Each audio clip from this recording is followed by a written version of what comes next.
A collision is said to be elastic if kinetic energy remains conserved. मतलब ये है कि अगर दो पार्टिकल्स आपस में कोलाइड करते हैं तो कोलिजन से पहले उनके काइनेटिक एनर्जीज का सम और कोलिजन के बाद उनके काइनेटिक एनर्जीज का सम आपस में बराबर होते हैं कि टोटल काइनेटिक एनर्जी है पूरे सिस्टम की जिसमें दोनों पार्टिकल्स की काइनेटिक एनर्जीज इन्वॉल्व है। लेट्स सपोज ये दो पार्टिकल्स है और ये आपस में कोलाइड करते हैं तो कोलिजन के बाद इनकी जो काइनेटिक एनर्जीज हैं वो चेंज नहीं होंगी। ये हो सकता है कि इस पार्टिकल की काइनेटिक एनर्जी पहले ज़्यादा हो और फिर कम हो जाए, या इसकी पहले ज़्यादा हो फिर कम हो जाए, या वाइस वर्सा के कम से ज़्यादा हो जाए। तो इंडिविजुअल्स की ज़्यादा या कम हो सकती है, लेकिन चूंकि ये एक सिस्टम है ओवरऑल इन दो पार्टिकल्स के सिस्टम की काइनेटिक एनर्जी जो है before and after collision same रहती है। तो इस तरह की कोलिजन को हम इलास्टिक कोलिजन कहते हैं।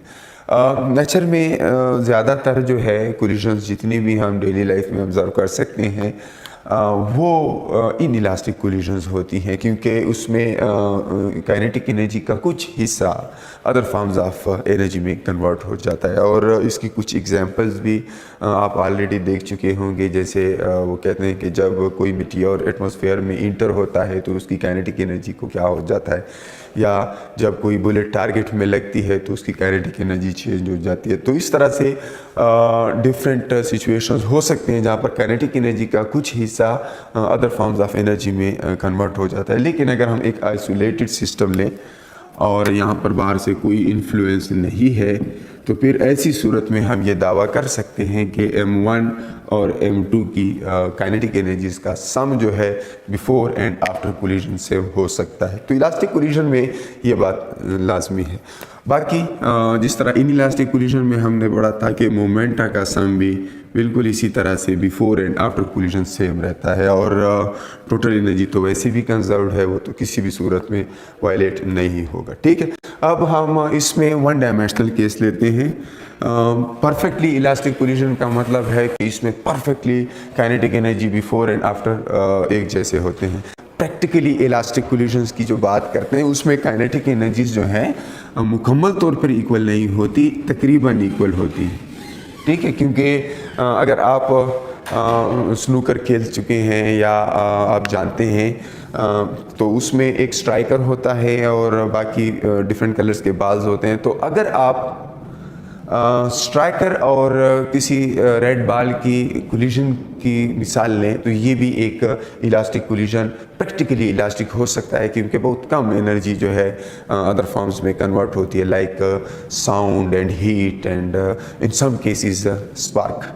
सो काइनेटिक एनर्जीज नियरली इक्वल होती हैं जो प्रैक्टिकली इलास्टिक कोलिजन्स होते हैं उनमें, और हम यहाँ पर जो इलास्टिक कोलिजन ही इज्यूम करेंगे ये हम काइनेटिक एनर्जीज को सेम इज्यूम करेंगे। सो फिर इसमें वन डायमेंशनल भी हो सकता है, टू डायमेंशनल भी हो सकता है। मैं elastic collision in one dimension की बात करूँ, elastic collision in one dimension, तो उसमें हम head on collision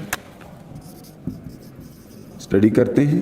head on collision, head on collision का क्या मतलब होता है कि दो ऑब्जेक्ट्स हैं, फॉर एग्जांपल दो स्फेरिकल ऑब्जेक्ट्स हैं और वो आपस में कोलाइड करते हैं। तो कोलिजन से पहले और कोलिजन के बाद उनका लाइन ऑफ मोशन सेम रहता है। क्या सेम रहता है?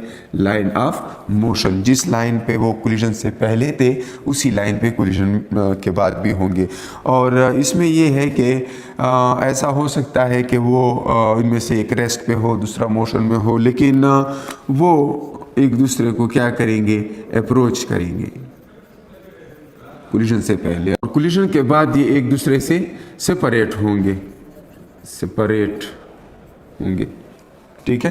तो हेड ऑन कोलिजन बिल्कुल उसी लाइन पे वो रहेंगे। अब ऐसी सूरत में प्रॉब्लम्स इस तरह आते हैं कि वो दोनों ऑब्जेक्ट्स की वेलोसिटीज़ बता दी जाती है बिफोर द कोलिजन, और आफ्टर द कोलिजन उनकी वेलोसिटीज़ के बारे में पूछा जाता है। तो इसके दो फार्मूले हैं, यहाँ से डिराइव किए जा सकते हैं।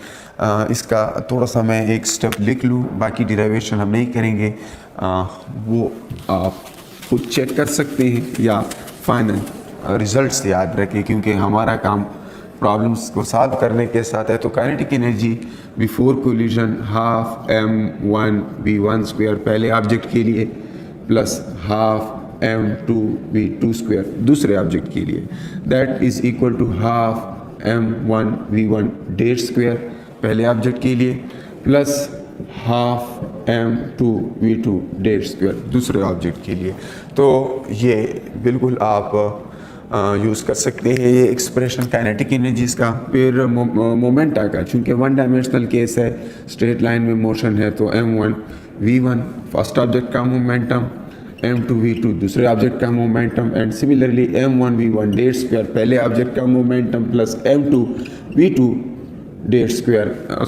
सॉरी मैं स्क्वायर डाल रहा हूँ, ये m1v1 और m2v2 momenta of object 1 and 2 respectively after the collision.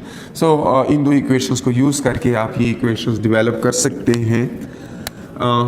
पहले ऑब्जेक्ट की फाइनल वेलोसिटी, अच्छा, और दूसरे ऑब्जेक्ट की फाइनल वेलोसिटी, ये इंपॉर्टेंट इक्वेशंस है। सबसे इंपॉर्टेंट इलास्टिक कोलिजन में ये दो एक्सप्रेशंस हैं, तो इसको ज़रा आपने फोकस करना है। इन दो इक्वेशन से डिराइव की जा सकती हैं, अभी डिराइवेशन का टाइम भी नहीं है और आपको ज़रूरत भी नहीं है, सिर्फ इनको देखिए हम पहले ऑब्जेक्ट की वेलोसिटी फाइंड करना चाहते हैं, तो यहाँ पर लिखेंगे पहले ऑब्जेक्ट का मास माइनस दूसरे का मास, फिर इसको डिवाइड करेंगे मासिस के सम पे डिवाइड किया।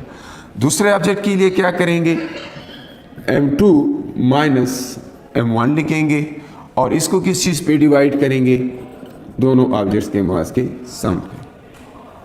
फिर पहले ऑब्जेक्ट्स के साथ यहाँ पर v1 लिखेंगे, पहले ऑब्जेक्ट की इनिशियल वेलोसिटी, और दूसरे ऑब्जेक्ट्स के साथ यहाँ पर v2 लिखेंगे, इस ऑब्जेक्ट की इनिशियल वेलोसिटी।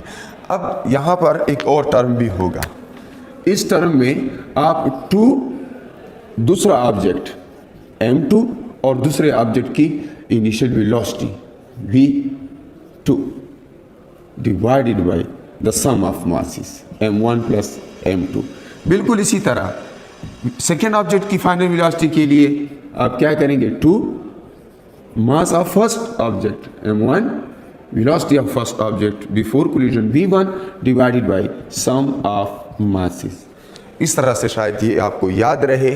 तो इन दो फार्मूलों को आपने बहुत गौर से देखना है, इसको याद कर लें जिस भी तरीके से हो, जो भी आपके लिए आसान हो उस तरह से इसे लिखें। लेकिन मेरे लिए इस तरह याद रखना आसान होता है, तो मैं खुद इस तरह लिखता होता हूँ। तो अब इस पे कुछ केसेस डिस्कस करते हैं।